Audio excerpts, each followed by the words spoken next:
কি ভাবছেন না তো? ভাদ্র মাস কাটলেই বিয়ে করবেন? বিয়ে করলে সংসার কেমন করে করবেন? নাকি সংসার তো করে নেবেন, বাবা কবে হবেন? বাবা কবে হবেন নাকি বাবা কিভাবে হবেন? আরে দূর মশাই, বাবা কিভাবে হবেন এটা আবার শেখানোর বিষয়। কেজি 1 থেকে শুরু করে গ্র্যাজুয়েশন অথবা ক্লাস পিএইচডি বা কোনো ডিগ্রি কোর্স, কোথাও আজ পর্যন্ত জীবনে হাতে ধরে বাবা হওয়া না শেখানো হলেও সব থেকে ভালো জানেন আপনি, আমরা দুনিয়ার সবাই। প্রকৃতির দান, আমরা সবাই পারদর্শী।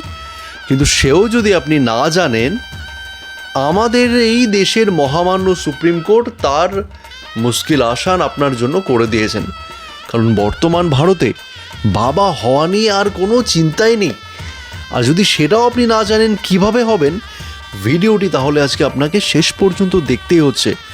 কারণ এটাই বড়ালস, আর বড়ালস যেখানে আছে, মানুষ শুধু এখন ভিডিও দেখে না শোনে না, মানুষ তো শেখেও। তাই আজকের এই বিশেষ শিক্ষামূলক এই ভিডিওটি শুধুমাত্র আপনাদের জন্য। শেষ পর্যন্ত দেখতে একদমই ভুলবেন না। তবে এখানে আমি কিছু শেখাইনি, যা শিখিয়েছেন আর যতটুকুই বলেছেন মহামান্য মাননীয় আদালত, মাননীয় সুপ্রিম কোর্ট। আমি শুধু আপনাদের সামনে বড়ালস হয়ে, আপনাদের বন্ধু রাহুল হয়ে আপনাদের সামনে সুপ্রিম কোর্টের সম্পূর্ণ বলা বক্তব্যটি তুলে ধরছি। সুপ্রিম কোর্টের নির্দেশ অনুযায়ী এভিডেন্স অ্যাক্ট 1872 সেকশন 112 এটি বলছে, বিয়ে টিকে থাকাকালীন যে বাচ্চাই প্রসব করবেন আর যে বাচ্চাই জন্মাবে সেটাই বৈধ। আর তার বাবা আপনি কি বলেন? ডিএনএ টেস্ট, সন্দেহ, যুক্তি, এগুলো নিতান্তই আপনার মাথা ব্যথা, কারোর কোনো যায় আসে না। আইনের চোখে তথা সমাজের চোখে আপনিই তার বাবা।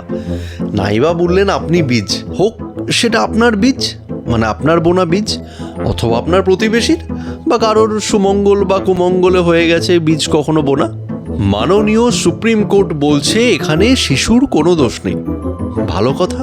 আর আরও মজার কথা হলো, দোষ এখানে যেই করুন না কেন, শাস্তি কিন্তু পাবেন আপনি।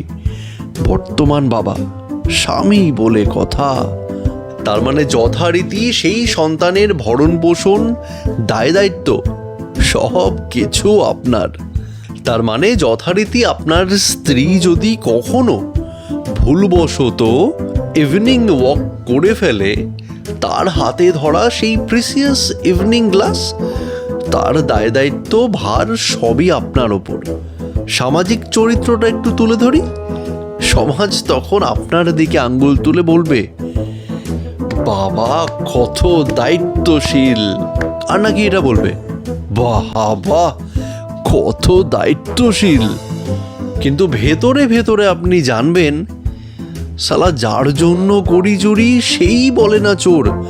মানে যার জন্য আপনারা তো প্রশংসা প্রাপ্তি, সেই বাচ্চাই তো আপনার নয়। তাহলে এখানে সমাজ বা কোর্ট কেউ কি কখনো সত্যিকারের দায়িত্ব নেয়? না, দায়িত্ববান এখানে একজনই, স্বয়ং বাবা। কারণ এই সমাজ গঠন থেকে সমাজ ভাঙা বা সংসার সব নাকি বাবারই দায়িত্ব।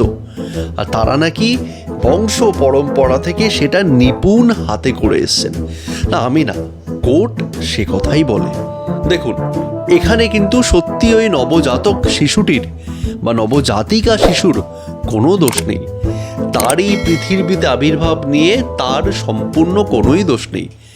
এখানে কোর্ট সঠিক দায়িত্ব পালন করেছেন, সেই শিশুকে, সেই নবজাতক বা জাতিকাকে সংরক্ষণ করা, বাঁচিয়ে রাখা বা দায়িত্ববান বানানো তার প্রতি কাউকে, এটা কোর্ট সঠিক দায়িত্ব পালন করেছেন।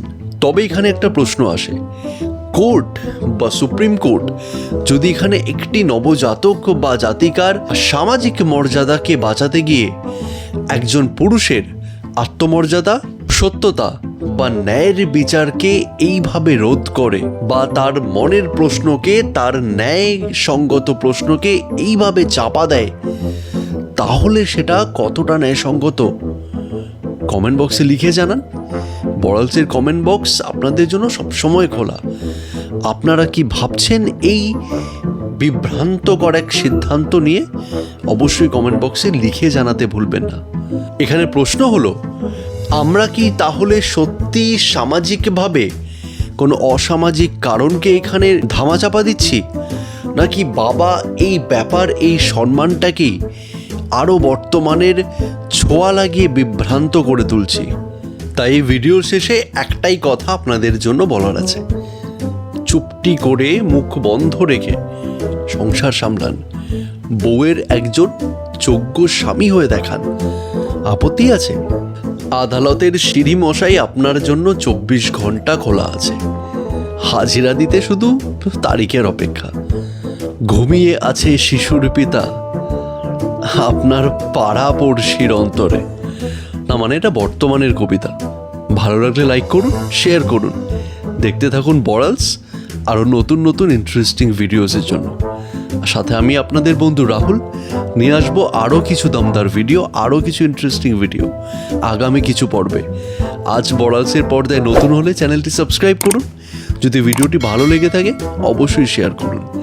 দেখা হচ্ছে আরও একটি নতুন ভিডিওতে, ততদিন ভালো থাকবেন।